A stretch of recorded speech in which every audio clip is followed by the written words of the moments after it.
Is Apple falling behind in terms of innovation? Because this right here is the new OPPO Find N5, and while it looks like a regular phone similarly sized to the iPhone 16 Pro Max, it's actually not. Check this out. It is a foldable that is literally the world's thinnest foldable phone.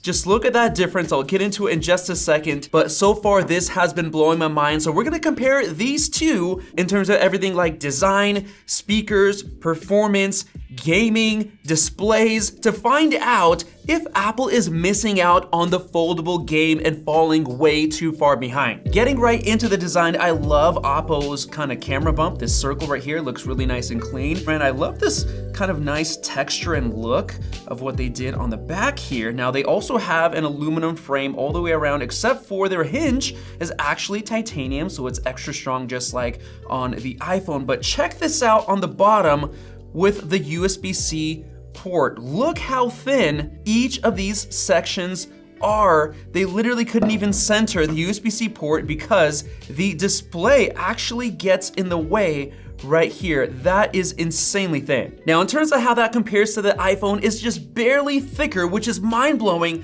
since it's literally two halves put together. I can't believe OPPO made it this thin. Apple needs to copy them, but watch what happens when I unfold this thing and put it next to the iPhone. Holy smokes. That is what I call a super thin phone. I anticipate the iPhone 17 Air probably being just as thin as this, but of course it's not a foldable. And dang guys, look at the difference in the display. This is a 6.9 inch on the iPhone. This is 8.12 on the OPPO. Look at all of that screen real estate. Of course, the first thing I wanna do is a speaker comparison.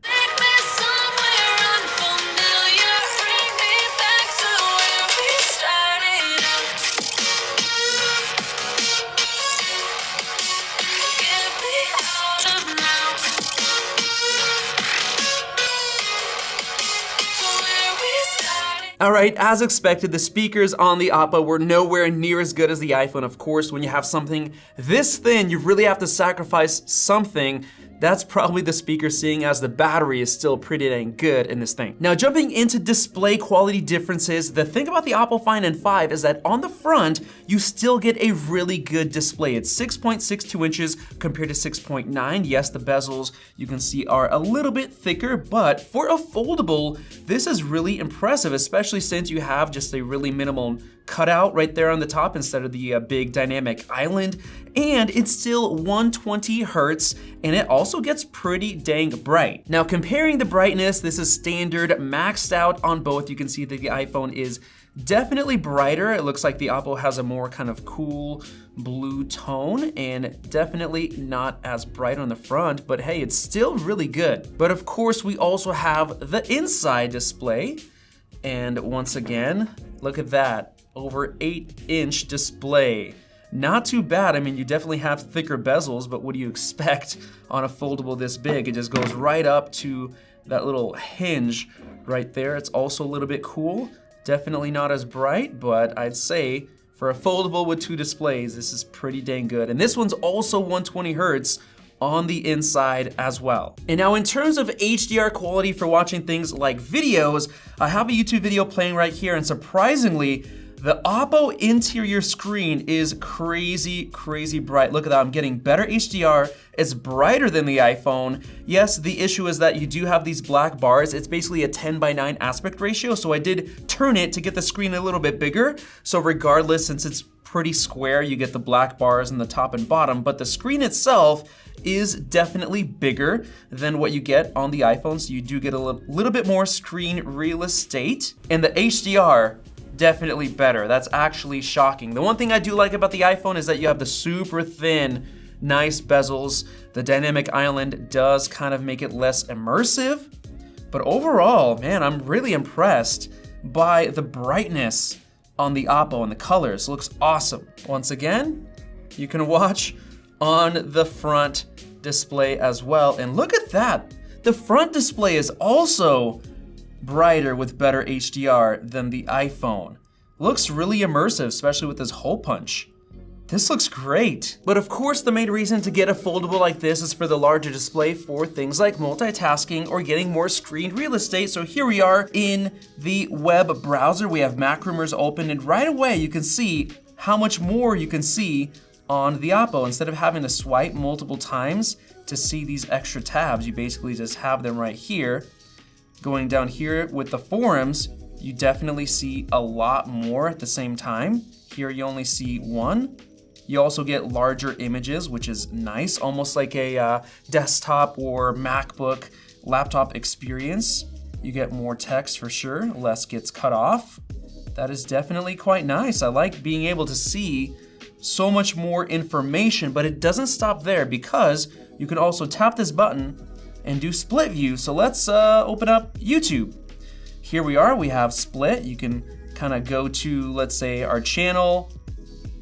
There you go. While you're looking on Macrumors about stuff, you can go ahead and basically just watch a video and read the comments of YouTube while you're watching, while you're multitasking. You could also change it like this, so if you want to push it off to the side to focus for a second. And now let's get into performance. The first thing I want to test is the storage speed. It looks like we have 512 gig SSDs on both the iPhone and on the OPPO, so I'm testing it right now. Let's start Jazz Disk. All right, this is quite interesting because the iPhone has faster sequential transfer speed, so you about have 1,500 megabytes for read compared to 1,100 or 1.1 gigs, and the write speed is also faster, almost 1,200 megabytes per second compared to 856. However, going to the randoms, the random write is 61 megabytes per second, which is almost double of the iPhone, that's 32, while the read is almost around the same, 42 and 40, so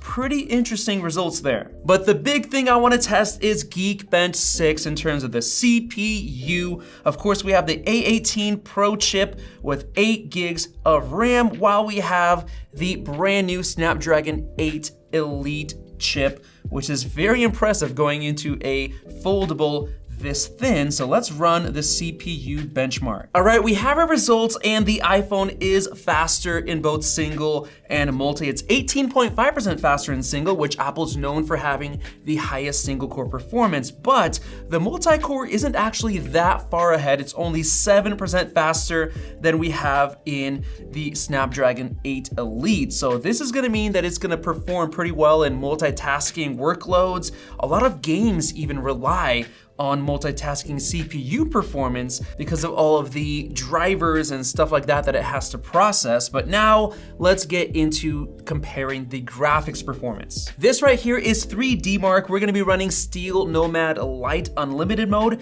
This is the most recent modern AAA gaming benchmark that they have. So let's go ahead and start. This should give us a good idea of the gaming performance in terms of FPS that you should expect. All right, there you go. The test is finished, and look at that. This is really impressive for the OPPO Find N5. 15 average FPS compared to 12.2 on the iPhone. So it does have better graphics performance, at least based on this benchmark. So let's actually open up a game, do some gaming to see how the difference in performance is and how it feels to game on such a massive, massive display. So here I am in Call of Duty Mobile on the iPhone 16 Pro Max. You can see the settings. I've set frame rate to ultra, basically 120 FPS, which forces the graphics quality down to medium, which is fine. So let's play.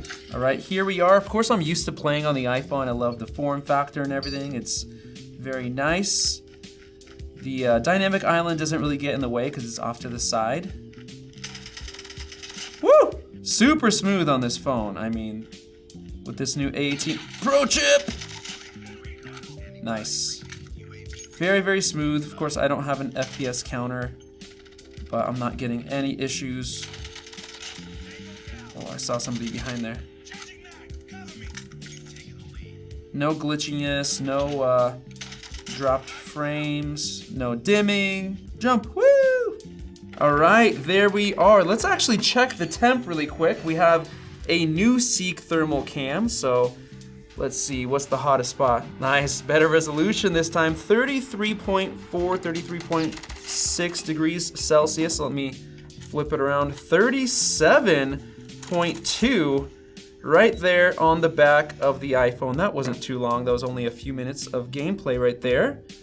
Definitely heating up right there in that corner. All right, here we are on the Find N5, and since this is so big, I actually had to move these settings a little bit higher and customize everything. Thankfully, it lets you do that. So here we are once again in Ultra, and it looks like if you want Ultra, you gotta turn it to medium settings. Just like on the iPhone, it's nice you have that 120 FPS option. We've set it to 120 FPS on everything. Now let's go ahead and get into a match. Yeah, and the notch is in the corner. This is nice. All right, let's do this. I feel like in terms of sideways, like viewing angle, like field of view, you don't get as much, which is a little bit annoying. What the? Oh, he's a hacker! All right, my friend, you're done. Woo-hoo-hoo. Sorry, hacker. I would say it's a little bit hard to get used to the controls right away because everything is kind of placed differently, but I mean, I almost wish that the aspect ratio was a little bit more like wide and not a square, so you get a little bit more like field of view, you know? Whoa, look at that. 33 degrees Celsius, you see like a couple of hot spots. That's interesting, like right up top for some reason, and then down there, 33. Let's flip it around.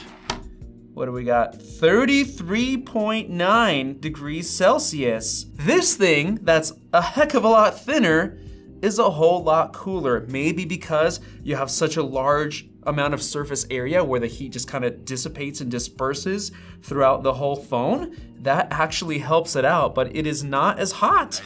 And in terms of the performance, it seemed perfectly fine to me, so that's impressive. And now with gaming out of the way, I do want to get into the cameras. Here you can see that even when you have it unfolded like this, you still have a camera right there in the corner, which does give you a little bit of an issue because if you look at yourself, you can tell that you're not looking right down at the camera because it's so far apart, where here on the iPhone, it's a little bit less distracting, but it's cool that you have it. Of course, the iPhone has a 12 megapixel selfie. This has an 8 on the inside. So if I go ahead and kind of take a photo like this, all right, let me know what you think about those differences in the camera, 8 versus 12.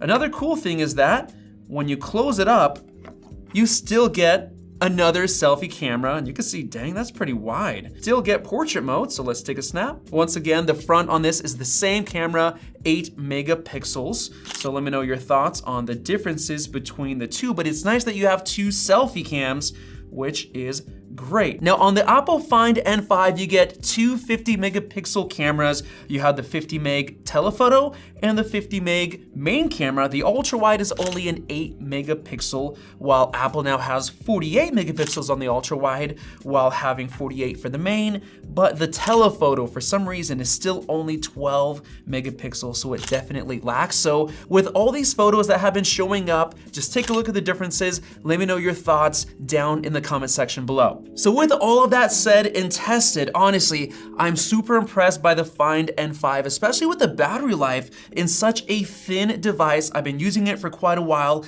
and it just stays charged. It's actually quite impressive for an Android phone. And with this massive display, it's just so immersive. So with that said, do I think Apple is falling behind in terms of innovation and not having a foldable after so many years?